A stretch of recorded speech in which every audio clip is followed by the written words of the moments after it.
কাৰণ জুবিন দাৰ ক্ষেত্ৰত আমি কোনো কাৰণত কম্প্ৰমাইজ নকৰোঁ। মই উকিল সন্থা গুৱাহাটী সাধাৰণ সম্পাদক হিচাপেও কৈছোঁ যে গোটেই বস্তুটোত উই আৰ ভেৰি ভিজিল, আমি একদম সূক্ষ্মভাৱে চাই আছোঁ প্ৰতিটো বস্তু।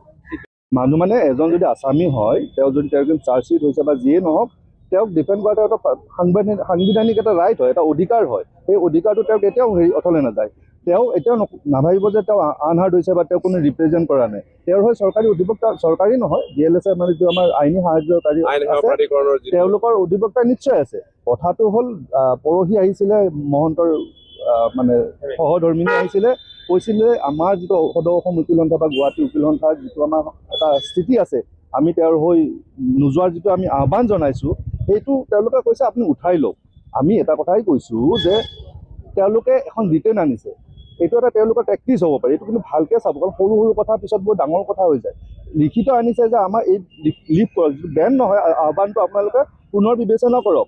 গতিকে আজি যদি তেওঁ প্ৰপাৰ ডিফেন্স নাপায়, কাইলৈ যদি ছাপ'জ কেছটোত তেওঁ কনভিকশ্যন পালে বা তেওঁ যাৱজ্জীৱন কাৰণে যিয়ে দোষী সাব্যস্ত হৈ গ'ল, তেতিয়া কিন্তু তেওঁ যেতিয়া এপিল হ'ব, এপিল এটা প্লি ল'ব যে আমি প্ৰপাৰ ডিফেন্স নাপালোঁ, এই উকিল সন্থাবিলাকে এই প্ৰকাৰৰ কাৰণে আমি নাপালোঁ। এইটো এটা কিন্তু লক্ষণীয় বিষয়। এটা ক'লে হয়তো মানুহে বেয়া পাব যে উকিলে কাম কৰিব বিচাৰিছে নেকি, কোনেও কৰিব বিচৰা নাই। আৰু এইটো এটা আপোনালোক আমি স্পষ্টভাৱে কৈ দিছোঁ, কেৱল মাত্ৰ নৈতিকতা বা জুবিন দাস চবৰে হাৰ্টথ্ৰব, মানে অসমৰ হাৰ্টথ্ৰব আছিল, একদম সকলোৱে কৈছে আমি কেছটো নকৰোঁ। আমাৰ ফালৰ পৰা জাষ্ট এটা আহ্বান আছিলে যে আপোনালোকে পাৰিলে কেছটো নকৰিব, আৰু কৰিলেতো আমি একো কৰিব নোৱাৰোঁ। এইটো চবেই জানে, আৰু অধিবক্তাসকলে নিজে অহা নাই। নাই, সেইটো মানে চবৰে নিজৰ নিজৰ এটা মানে আহ্বান, চবেই নিজৰ শুনিছে আৰু সেই কথাটো আচলতে আমি সদৌ অসম উকিল সন্থা বা যদি উকিল সন্থা গুৱাহাটী আহ্বানো নিদিলোহেঁতেন, তথাপিও নাহিলেহেঁতেন। কথাটো সেইটো। কিন্তু আমাৰো এটা নৈতিকতা বা আমাৰো এটা সমাজখনৰ প্ৰতি এটা আছে, কাৰণ এনেকুৱা এটা সম্পদ যদি মানুহে মাৰিব পাৰে বুলি আমাৰ সন্দেহ হৈছে, এতিয়া সন্দেহ হৈ আছে। গতিকে তেনেকুৱা মানুহক আমি সহায় আচলতে অন্তৰাত্মাই কেতিয়াও নকয়। দুটা পইচা পাব, কিন্তু পইচাৰ বিনিময়ত আপোনাৰ বিবেক, আপোনাৰ মন মগজুটো বিক্ৰী কৰিব নোৱাৰে।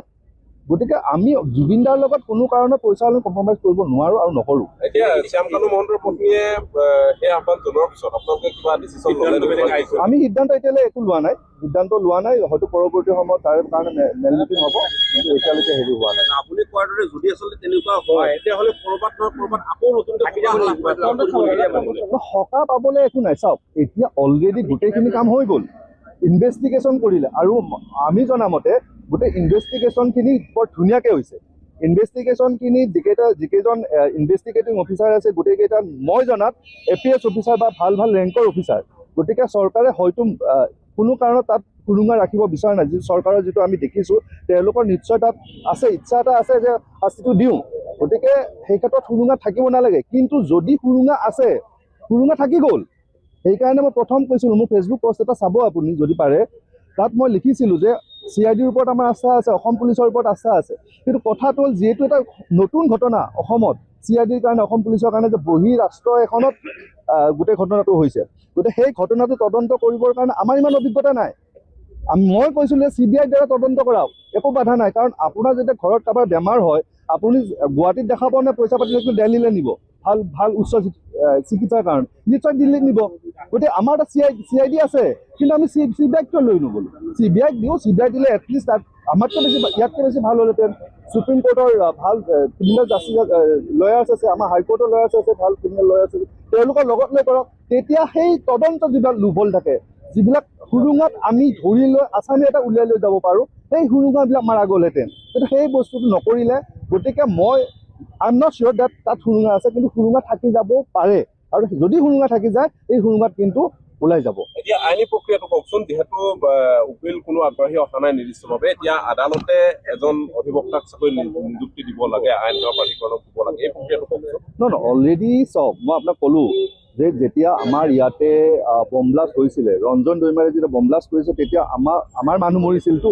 এনে সেই সময়ত আমি পূৰা বয়কটেই কৰিলোঁ, তেওঁক আমি কোনো কেছ নকৰিলোঁ। কিন্তু যেদিনাখন তেওঁক ধৰি আনি প্ৰডিউচ কৰিলে CJM কোৰ্টত, তেতিয়া CJM এটা ভুল হৈছিলে, আৰু যিয়ে নহওক তেওঁ আনহাৰ্ড হৈছিলে, তেওঁৰ হৈ কোনো অধিবক্তা নাছিলে। কিন্তু সেইটো হ'ব নালাগে সাংবিধানিক মতে। আৰু তেতিয়াৰ পৰাই এইটো ছিষ্টেম চলিলে যে কোনোবা যদি আপোনাক আসামী এজন যায় হাকিমৰ ওচৰত, প্ৰথম সুধিব আপোনাৰ এডভোকেট আছে নাই। যদি তাৰ এডভোকেট নাই, তেতিয়াহ'লে সেই আইন অধিকাৰীৰ পৰা এজন এডভোকেট নিয়োগ কৰে। এখেতৰ ক্ষেত্ৰতো, শ্যামকানুহঁতৰ ক্ষেত্ৰতো চৰকাৰী নহয়, আইন সহকাৰী অধিবক্তা নিয়োগ কৰিছে, তেওঁ আনহাৰ্ড হৈ থকা নাই, তেওঁ নুশুনাকৈ থকা নাই, অধিবক্তাই নিশ্চয় আছে, কিন্তু তেওঁলোকৰ পচন্দৰ এডভোকেট ল'ব পৰা নাই। প্ৰব্লেমটো তেওঁলোকৰ তাতহে হৈছে। এতিয়া ইয়াৰ পিছত কি হ'ব? আজি চাৰ্জশ্বিট দাখিল কৰিলে, চাৰ্জশ্বিট দাখিল কৰাৰ পিছত গোটেই প্ৰক্ৰিয়াটো অকণমান আইনী প্ৰক্ৰিয়াটো অসমৰ ৰাইজৰ কাৰণে বুজাই দিয়ক। চাওক, এতিয়া আমি অসমীয়া মানুহবোৰ খুব আৱেগিক হৈ আছোঁ। আমাক পাৰিলে কাইলেই লাগে যে যিকেইজন কৈ আছোঁ আমি, শ্যাম কানু হওক বা যিয়ে নহওক, তেখেতসকলৰ কাইলৈ এটা শাস্তি হ'ব লাগে, সেইটো হয়। কিন্তু আমাৰ যিটো আপোনালোকেও জানে, চানি দেউলে কোৱা মতে তাৰিখ পে তাৰিখ, আমাৰ ছিষ্টেমটোৱে তাৰিখ পে তাৰিখ। গতিকে এইটো ক্ষেত্ৰত হয়তো ফাষ্ট ট্ৰেক হ'ব পাৰে। ফাষ্ট ট্ৰেক হ'লেও এতিয়া আজি চাৰ্জশ্বিটখন দিছে, চাৰ্জশ্বিটখন জমা দিয়াৰ পিছত মহামান্য মুখ্য CJM কোৰ্টে চাব, CJMে চাই সেইটো চিন কৰিব, কৰি কেছটো যিহেতু মাৰ্ডাৰ কেছ, গতিকে কেছটো আমাৰ CJM কোৰ্টে কৰিব নোৱাৰে। সেই কেছটো কৰিব লাগিব ছেছনছ কোৰ্টে, আমাৰ সত্ৰ ন্যায়াধীশত। যে সত্ৰ ন্যায়াধীশৰ কাৰণে এই কেছটো তালৈকে কমিট কৰা বুলি কয়, তালৈকে পঠিয়াব লাগিব। পঠিয়াওঁতে বহুতখিনি কাম থাকে, সেই কামখিনি কৰোঁতে আৰু 3000 পৃষ্ঠা জোৰা বুলি শুনিছোঁ চাৰ্জশ্বিটখন, গতিকে সেইবিলাক পঢ়ি মেলি পঠিয়াওঁতে নিশ্চয়কৈ সময় লাগিব।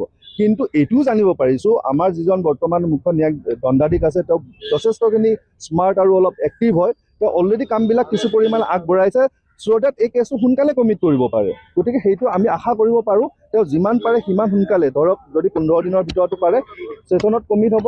ছেছনত কমিট হোৱাৰ পৰা ছেছন কোৰ্টৰ পৰা তেওঁলোকৰ যিমান আসামী আছিলে, সেই আসামীবিলাকক এটা ডেট দিব, কপি চাৰ্ভ কৰিব, যিমান সাক্ষী আছে, সাক্ষীলে এখন চমন যাব। সেই চমন গৈ যে প্ৰথম দিনতে সাক্ষী আহিব সেইটো কথা নহয়, তাতে বহুত টেকনিকেল পাৰ্চন আছে, টেকনিকেল পাৰ্চন আহিব, ফৰেঞ্চিকৰ মানুহ আহিব লাগিব, সেইটো বহুত এটা আৰু সাক্ষী বাহিৰৰ পৰা আহিব লাগিব। আছে। কিন্তু এটা কথা ঠিক, কৰোঁ বুলি যদি ইচ্ছা কৰে চব কৰিব পাৰে। এখন স্পেচিয়েল কোৰ্ট বহাই দিয়ে যে জুবিন গাৰ্গৰ এইটো বিচাৰৰ কাৰণে স্পেচিয়েল কোৰ্ট হ'ব, ডে টু ডে হিয়াৰিং হ'ব, তেতিয়াহ'লেতো মই কওঁ যে 2 মাহত কেছ হ'ব। আকৌ চাৰ্জ ফ্ৰেমৰ কথা আছে ইয়াত। চাৰ্জমেণ্টটো কি? চাৰ্জমেণ্টটো এদিনত হৈ যাব, কপি চাৰ্ভ কৰিব আপুনি, মই আপোনাৰ এডভোকেটে হিয়াৰিং কৰিলে মেজিষ্ট্ৰেটে এটা জাজে এটা হেৰি কৰিব, আপোনাৰ চাৰ্জ এটা ফ্ৰেম কৰিব, লগে লগে আপুনি চমন, আজিকালি আগৰ নিচিনা কাগজৰ চমন নিদিলেও হ'ল, আজিকালি হোৱাটছএপ আছে, হোৱাটছএপত সুপ্ৰিম কোৰ্টে কৈছে যদি ইচ্ছা কৰে চৰকাৰে এখন, মই আহ্বান জনাইছোঁ, কাৰণ গোটেই অসমীয়া জাতি, অসমীয়া নহয় গোটেই বাহিৰৰ মানুহ, গোটেই বিশ্ব, এনেখন পষ্টমেলনো তেওঁৰ নাম কৰি গৈছে, গোটেই বিশ্বই বিচাৰিছে তেওঁৰ এটা ন্যায় পাওক, আৰু ন্যায়টো যদি সোনকালে নাপায় তেতিয়া মানুহ কিন্তু অধৈৰ্য হৈ আছে। এখন স্পেচিয়েল কোৰ্ট বহাওক, স্পেচিয়েল কোৰ্ট বহাই পেলাই তাতে ডে টু ডে হিয়াৰিং কৰক, ডে টু ডে হিয়াৰিং কৰি 2-3 মাহৰ ভিতৰত গোটেই কেছটো শেষ কৰি পেলাওক, তেতিয়াহে আচলতে ন্যায়টো পাব। কাৰণ দেৰি হৈ গ'লে ডিলে ডিফেক্ট জাষ্টিছ, আপুনি যিমান দেৰি কৰিব মানুহে কিন্তু বেয়া পাব।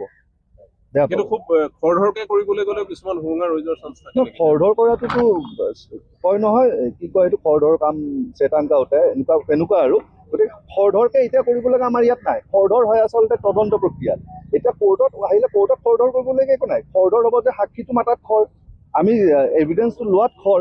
ইয়াত আমাৰ লোভল চাগি নাথাকে।